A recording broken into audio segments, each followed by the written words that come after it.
Hey viewers, welcome back to Brave of All Trades. Another Stihl product that I got for a really good deal. MS291. Thing probably wasn't, I haven't cleaned it up or anything. It hardly ever used. The machine runs, it doesn't run long.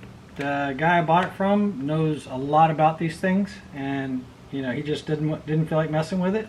He's got enough on his plate. And thank you, Tim, if you happen to be watching. I really appreciate you. It is a factory Stihl MS291. Is in, other than the piston being scored, is in really good shape. But can you guys see that piston? So that piston's in really rough shape. So I don't know if they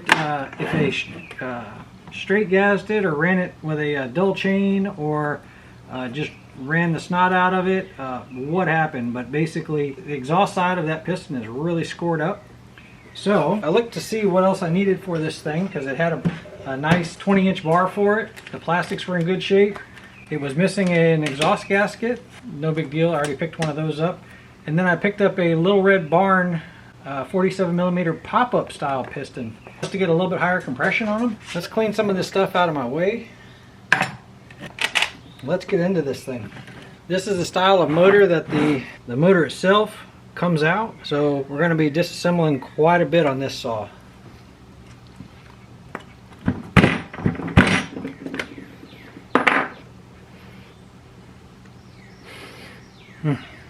Loaded with gasoline. It's even got the summer and winter mode right here on the side. Get the handle out of our way.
Starter out.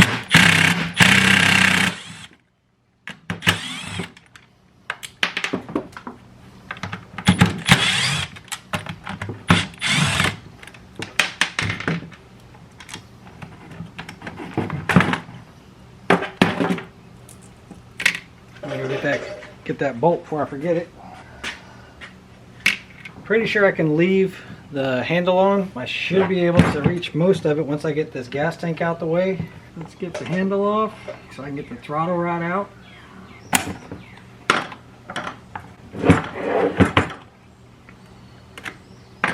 T20.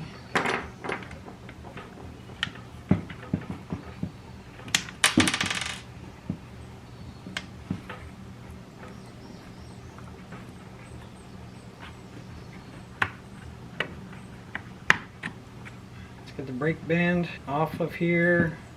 I'm not sure that that's necessary, but I'm just going to pull it out the way because I want to be able to clean it all out.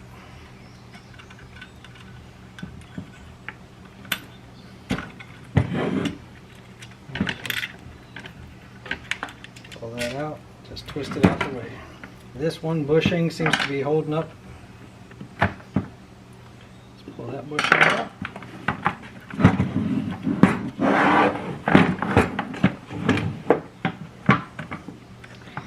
I believe, other than the fuel line, that should take care of this thing. Let's get the fuel line off.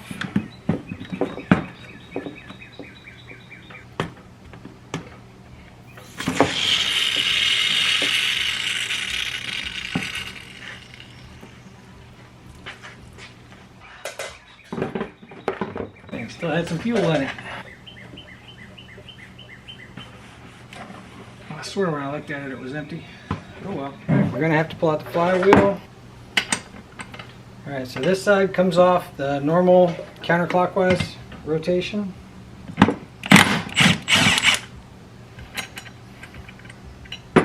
And my flywheel puller is not going to work on this one. Grabbed a couple of what I think are M8 bolts.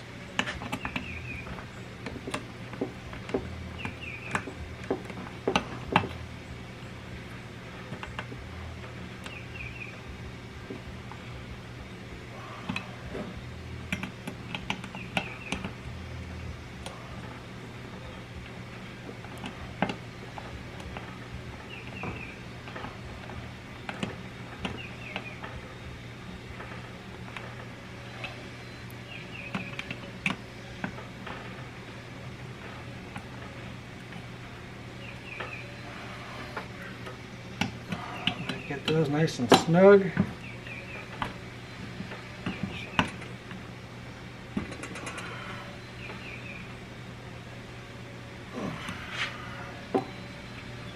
Get those nice and snug. I'm going to try to hit this with a wooden dowel.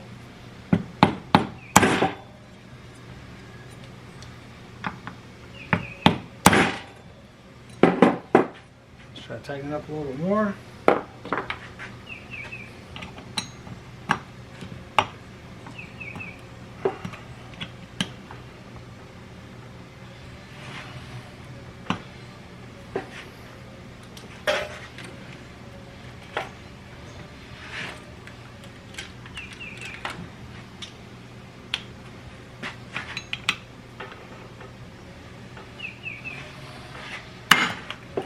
There it goes.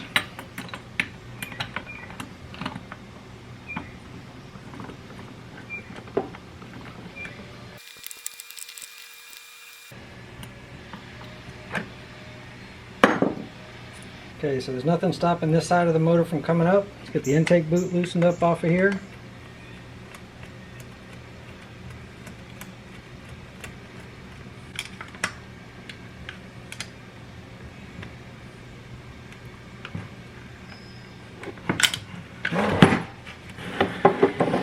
And then we're going to need to get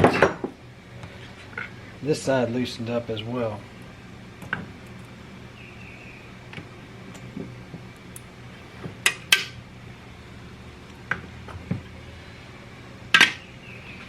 This one comes off, look at the rust in there. This one comes off in reverse threads. Let's see if I can get it. I've already pulled the plug out. Plug would normally be your resistance. Let me see if I can get it to come out with just the impact.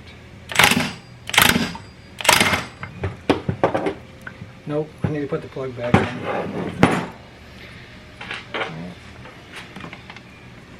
Just need to give it some air resistance. So the compression alone will be enough to make it come out.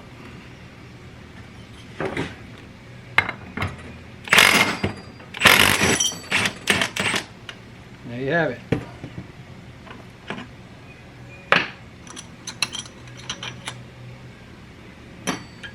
Let's go ahead and get the oil pump out of this thing too.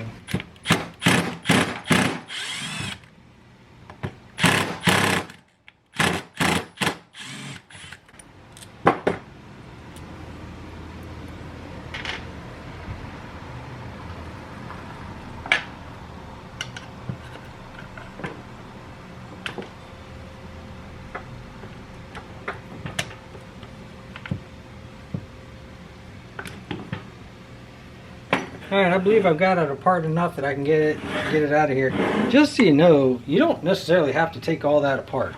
You literally could have just pulled out these two bolts and brought it apart, but I had a feeling I was going to be taking the entire motor out of this thing. So if you're doing a motor swap, obviously you take all the pieces out. But if you're just taking the top cylinder off, you shouldn't have to do all that. I have a feeling that this plastic here might be in my way. Yeah, that will be in my way.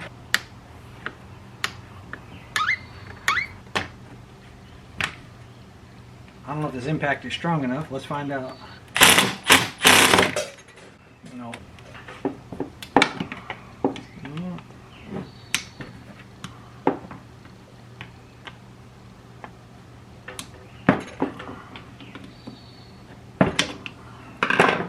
Now I should get them out.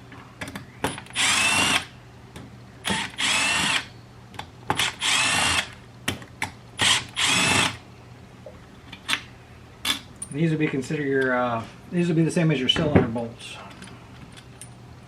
that you would normally put in from the top side.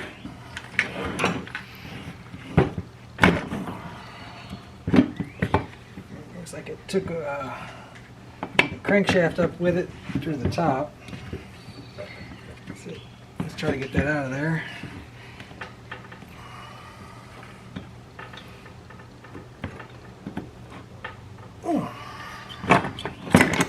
There we go.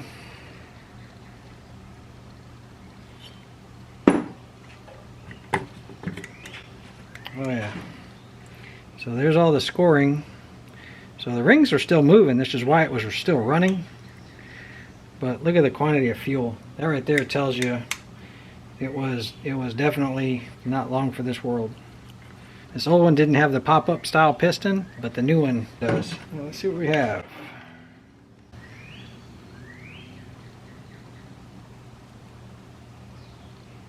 Very small amount of transfer right there.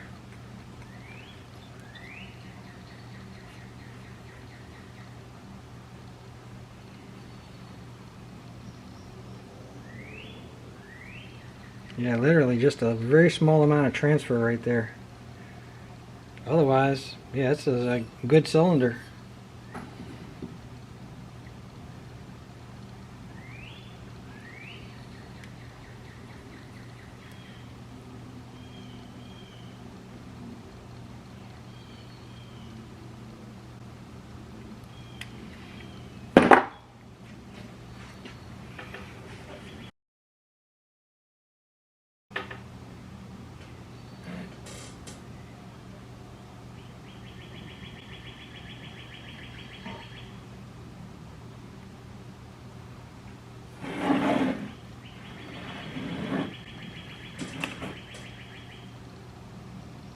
So the only thing I want to do is get all this cleaned up out of here. Of course, all the parts and the covers.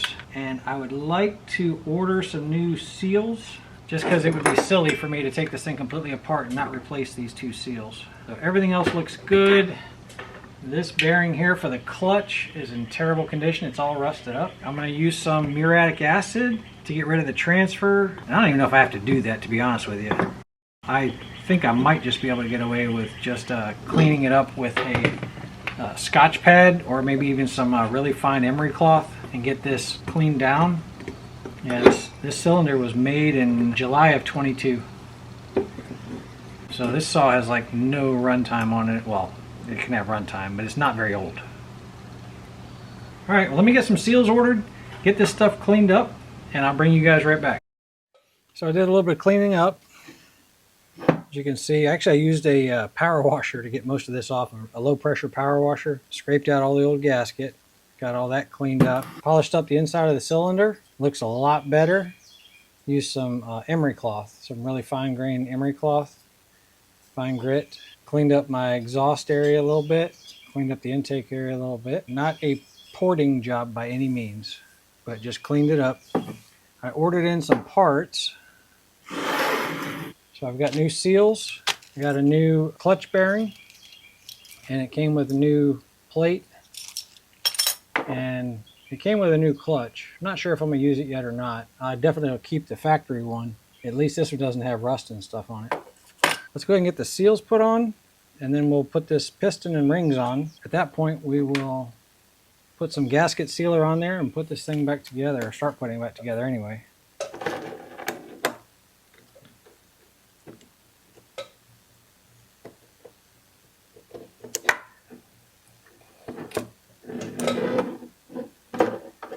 See, that side had a clip on it, this side does not.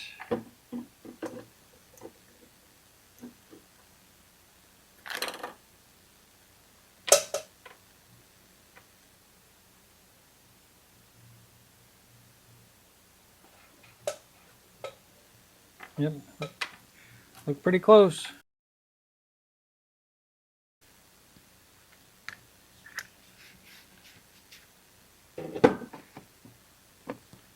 A little bit of two-stroke oil.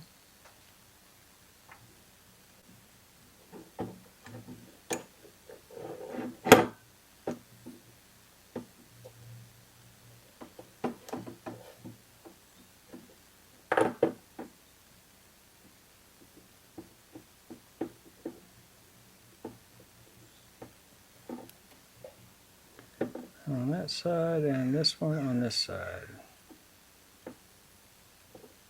The retainer clip back on.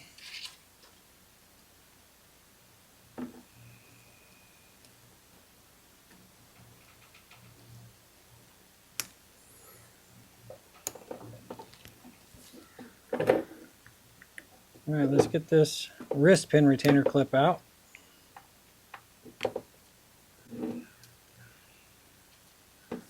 Normally there's an arrow facing out on these things. Which side is the exhaust side?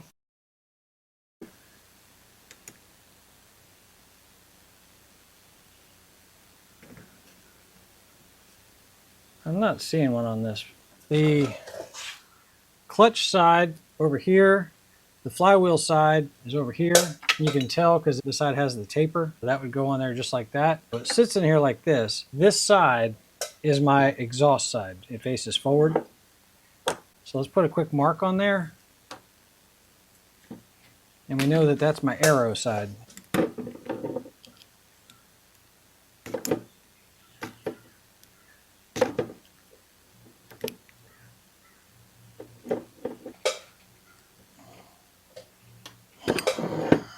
Might have to use the new wrist pin to push this one out. Just give me a second to see if I can get this thing shoved through there.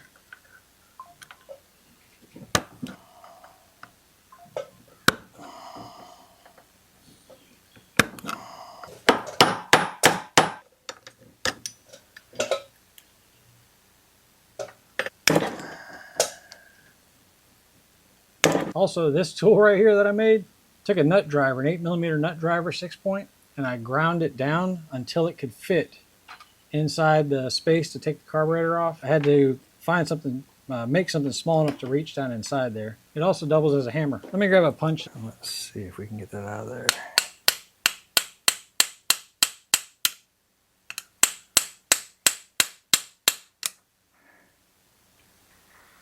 It's moving.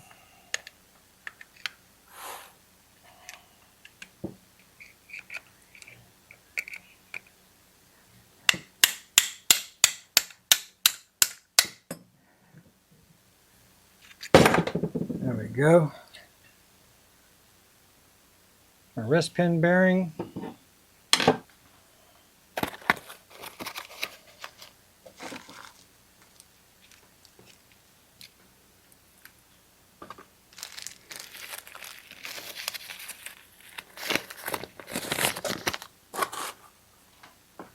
This thing was advertised as a pop-up piston. So I don't know if you can notice.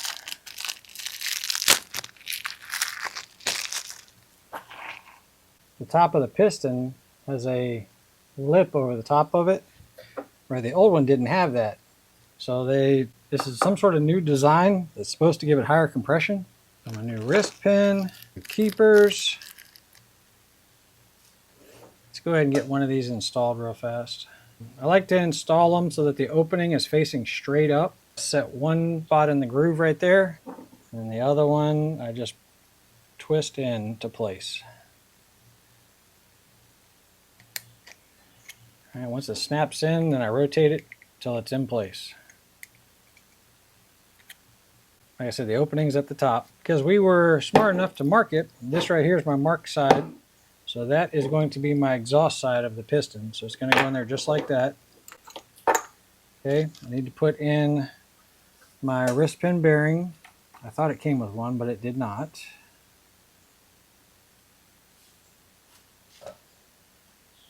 Yeah, it doesn't feel bad, even though it was holding on to that old wrist pin. We'll know here in a second because the wrist pin won't go in if it's damaged in any way.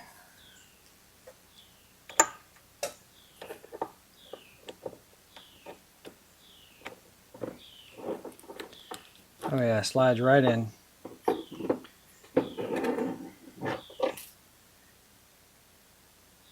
Went in easy. Let's get the other keeper put in.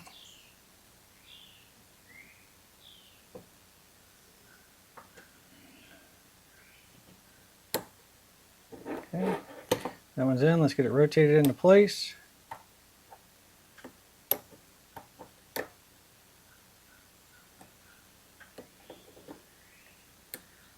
again with the opening facing up. I'm not sure how critical it is. I just know a lot of people swear up and down that if you leave the opening to the side, the power stroke can actually make that spring open up. I haven't seen it occur, but I'm sure it's very possible. So arrow, marked side, new seals are on. Let's wipe my grubby fingerprints off and let's get some oil on it and put the rings on.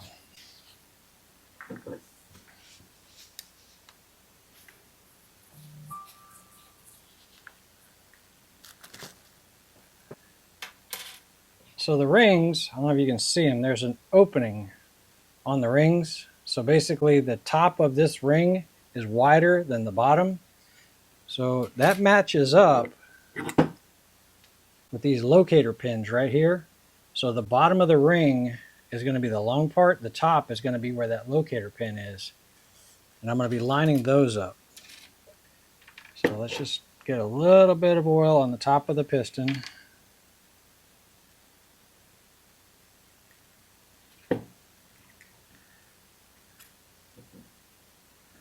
I keep threatening to buy a piston ring installer, which is basically a set of pliers that opens it up evenly, and I have yet to do it.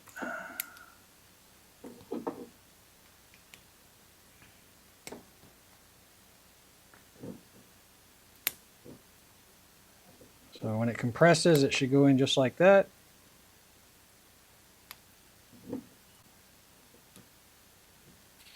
Let's get the other one installed.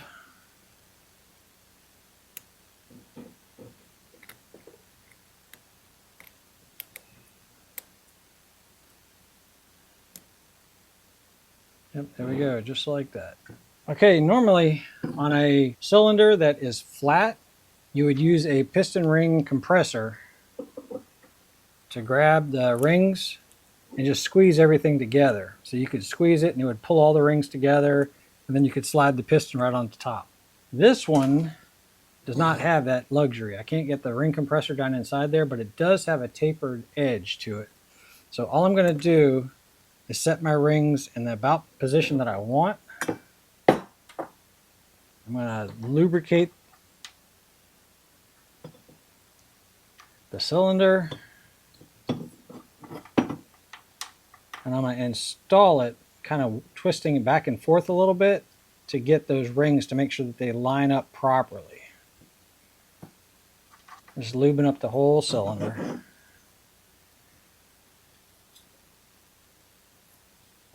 Big rectangle is the exhaust side. That's the intake side. So the exhaust side gets that arrow. So make sure that you've got them sitting the right way. So the arrow is like that. So the two openings for the rings are back here. I'm just going to center those two up.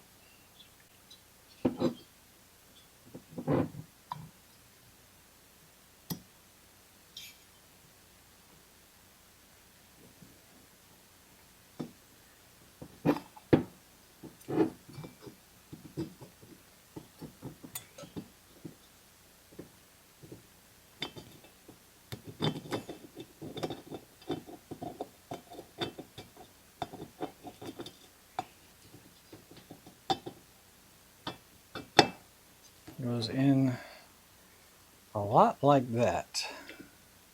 All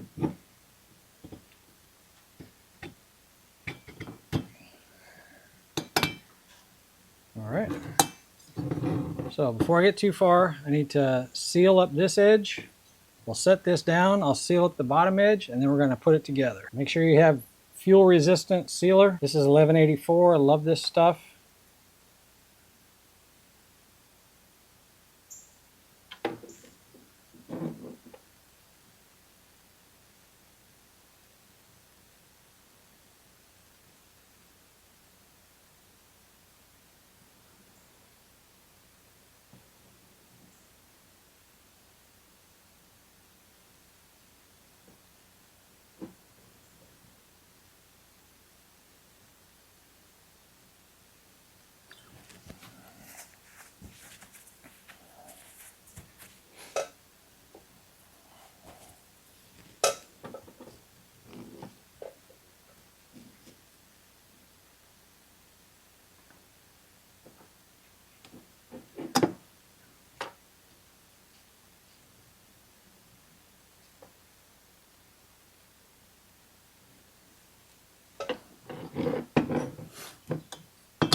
yet.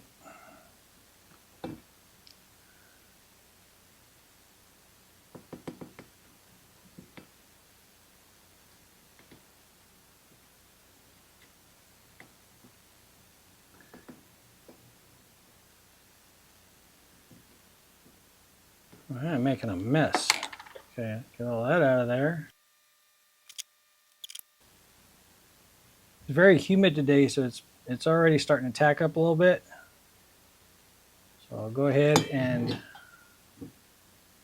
pull those seals out just a little bit to make sure that they can seat down inside those two grooves.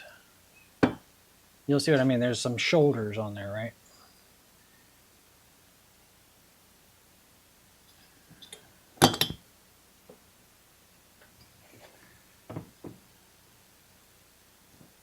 Didn't mean to drop it in there like that, but I mean, hey, it went in just easy. Yeah, see what I mean? It's already tacking up.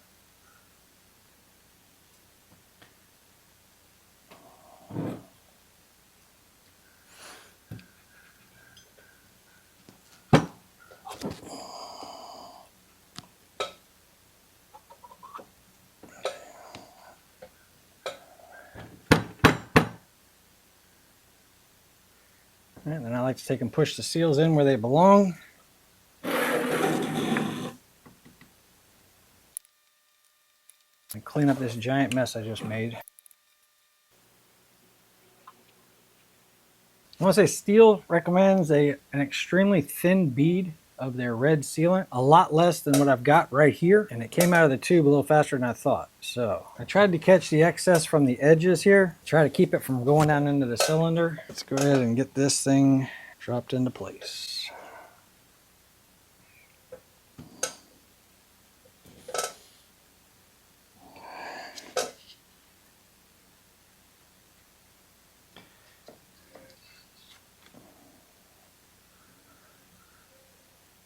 All right, so cylinder bolts.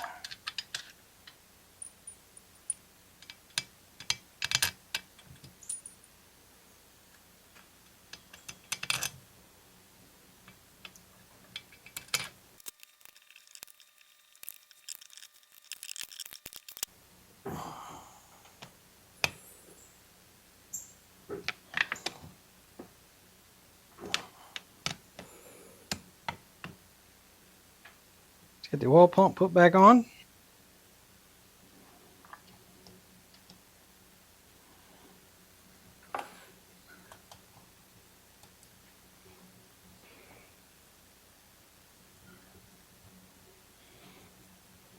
Oil pump drive gear.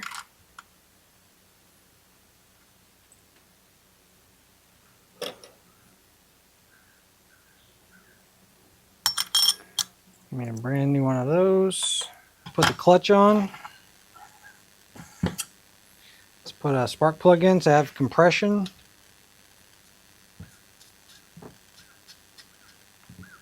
This is reverse thread.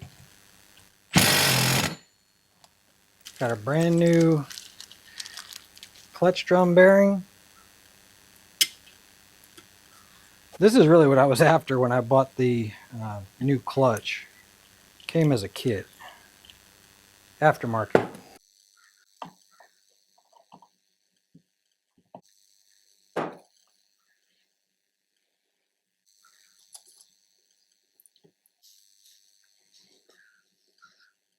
On this clutch drum, it has to line up with that oiler, and it's sitting right down there right now. So if you don't get it on all the way, you will never get it to seat down and you won't be able to put it together. So if you have a rim sprocket, this one does not. If you have a rim sprocket, now would be the time to put that on. Then those two. So this faces out to kind of cone around the E-clip. It wasn't necessary to remove this brake band. I just wanted to get better access.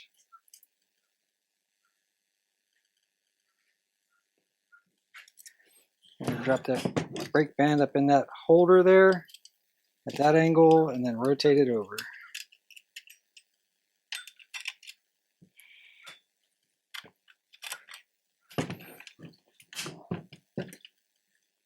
All right, so I need to put a screw there And then there would the stuff I dropped on the floor. I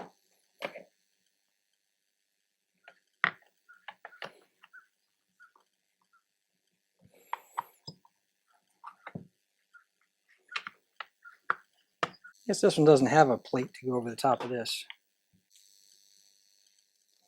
Sorry, y'all, my beautiful bride came home and I wanted to say hi to her. All right, let's get these screws put back in.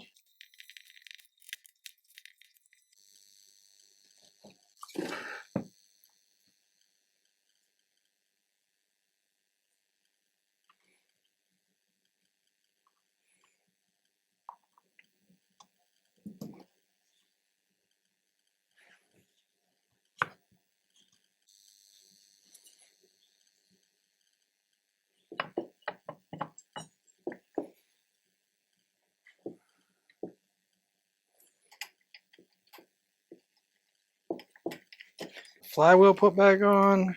This one is regular thread, so I'm just going to go righty-tighty on this one. Before I get too far, let's get the intake boot put back on. Now, this thing's fighting me a little bit. Let's get this carburetor off. Pull that out the way.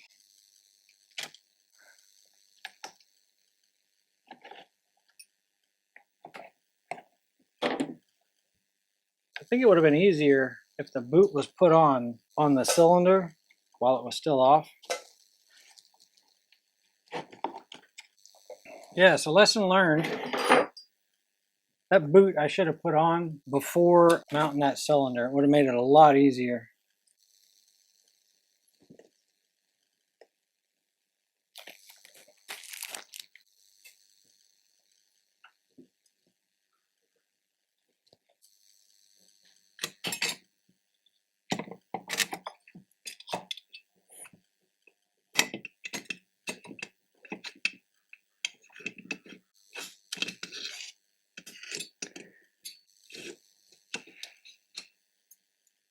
She must go like that because she won't fit the other way.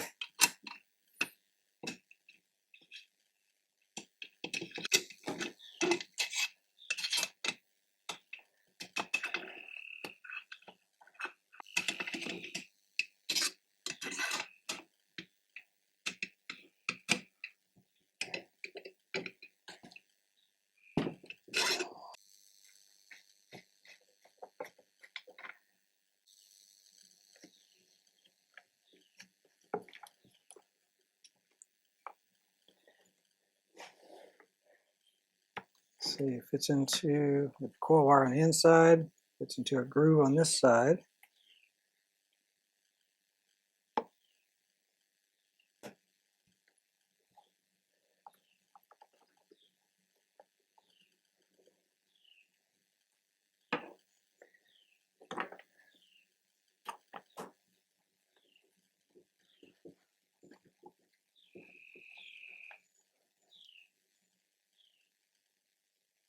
Okay, let's get the gas tank mounted.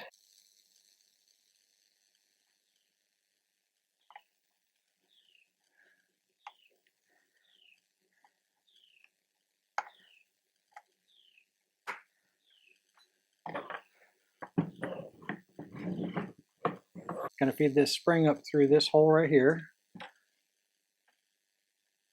And I'm going to find a way to get this into that bushing. And I need to compress this bushing on this side.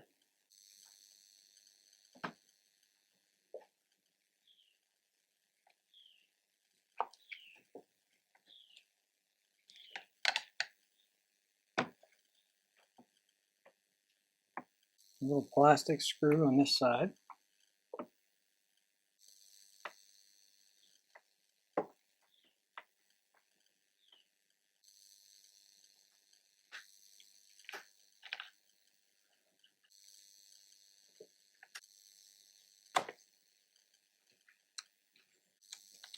Feed that back in, and that drops up into this spot on the side. There's a clamp right there. If you move the trigger, it should move that up and down. Let's put the dead man switch in.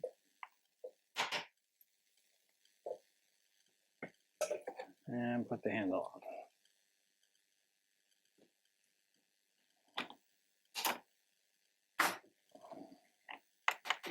no trigger, dead man, the throttle moves.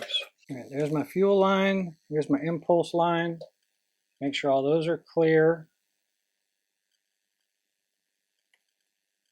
Tell you what, let's go ahead and get these limiter caps off of here real quick. All right, y'all, I just learned something.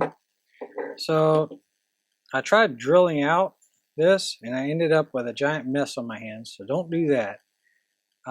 There is that right there is the end of a screw. You might be able to cut a flathead and pull it out of there. I literally just took a center punch and punched a starting hole. I'm just going to use a drill bit to drill out the stopper. When I take that out, that should allow this to continue turning.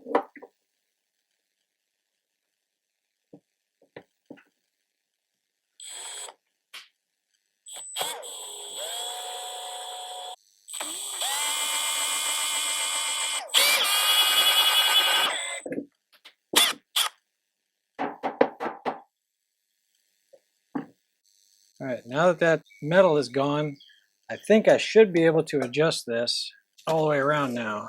So let's go ahead and bottom it out. All right, that's all the way to the bottom. That'll be a half. No, still not. There we go. I just had to get past that little burr that was left. So now I can adjust it all day long. And this little cap does not want to fall off, I promise you. It took me a lot to get it off of there. I had to pull the entire high jet screw out. All right, let's see. That'll be a half turn, 1 turn, and about a quarter.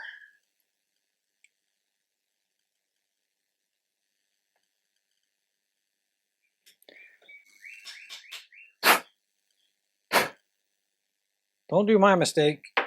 Like I said, to get past that limiter if you have to, because the idea is to not get rid of the limiter, right? It's part of emissions control and it's part of Stihl's control techniques. But if you're going to do a major work on a saw, there's a good chance, just like me, I've got a pop-up piston inside there. I'm probably going to have to adjust beyond its original set limits. Because they set their limits, they put it most likely in the middle position for both, I'm guessing. And I'm going to probably need to go beyond there. Okay, so the fuel line goes down there. The impulse line goes right up into that little groove right there.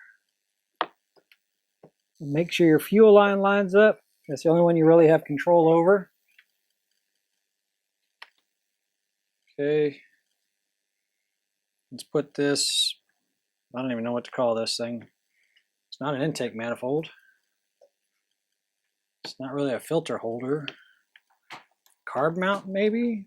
I don't know. I don't know what to call it. All right, that goes on there. Let's figure out how to get the choke lever put back in place.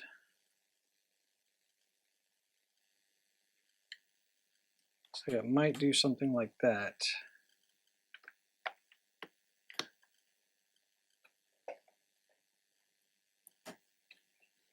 Okay, let's see. So if this was mounted, there we go. Let's get this mount back into these rubber grooves. Again, I don't know what this thing's called.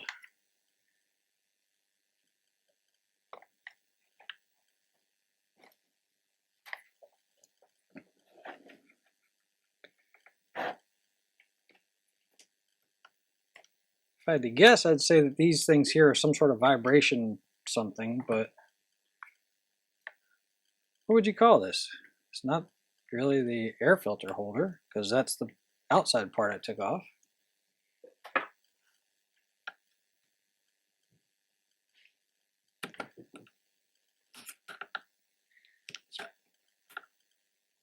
Probably something like carb mount block or something along those lines.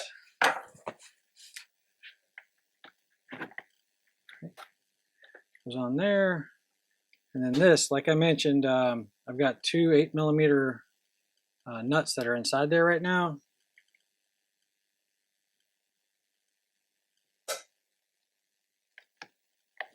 And then this special tool I just made.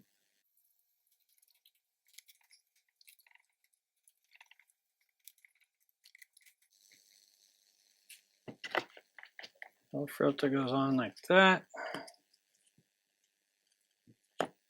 This looks like that right there goes into there. This goes up here to that where that screw where that part goes.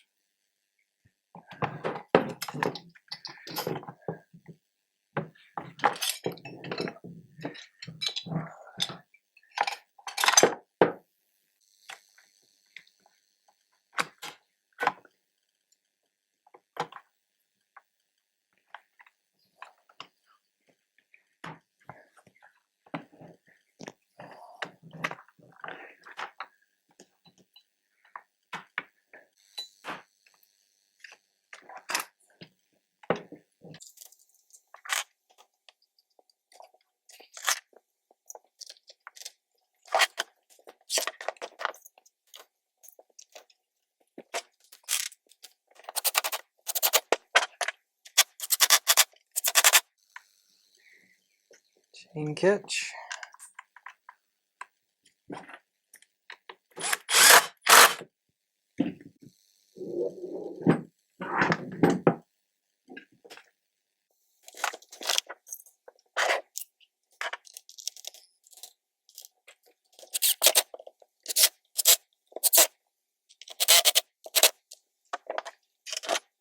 Let's get a new plug in this thing.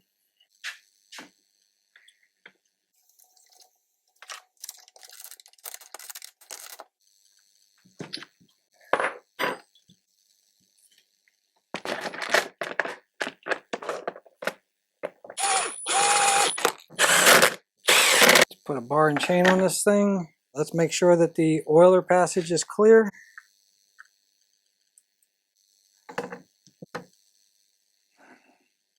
Let's throw on a new chain.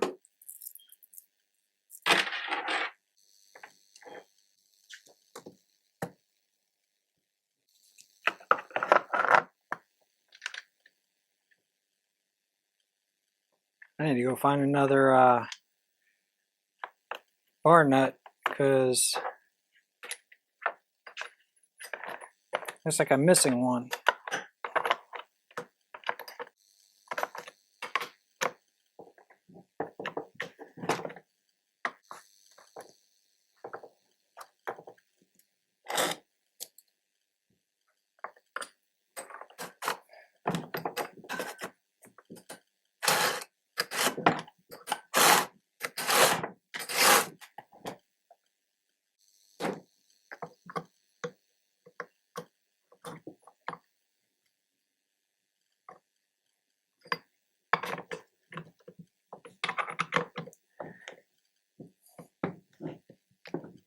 Now hold tight, I'm gonna go grab another bar nut. Found one in my stash.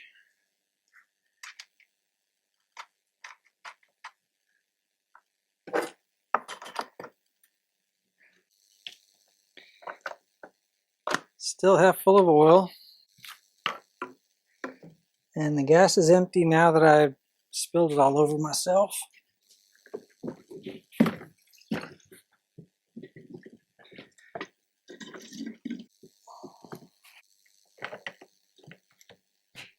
All right, let's see if we can make this thing sing. Let's put the choke on. Pull it over a couple times.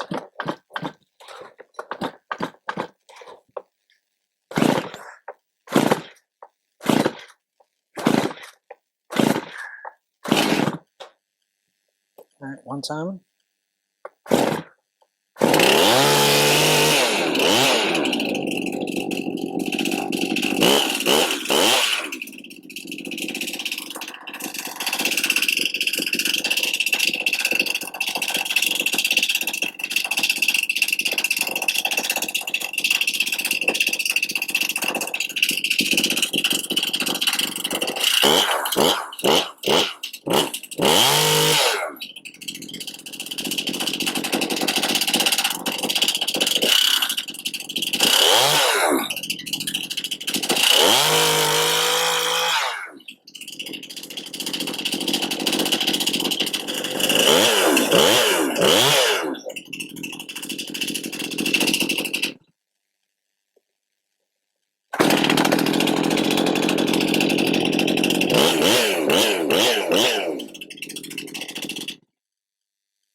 love it when there's no adjustment necessary. It's going to need to be adjusted. I'm sure of that. When I start cutting through wood and whatnot, it's going to start breaking in the rings into the cylinder, things like that. I'll give it a few cuts. I'll probably make a couple adjustments, give it a few cuts, give it a, a couple adjustments.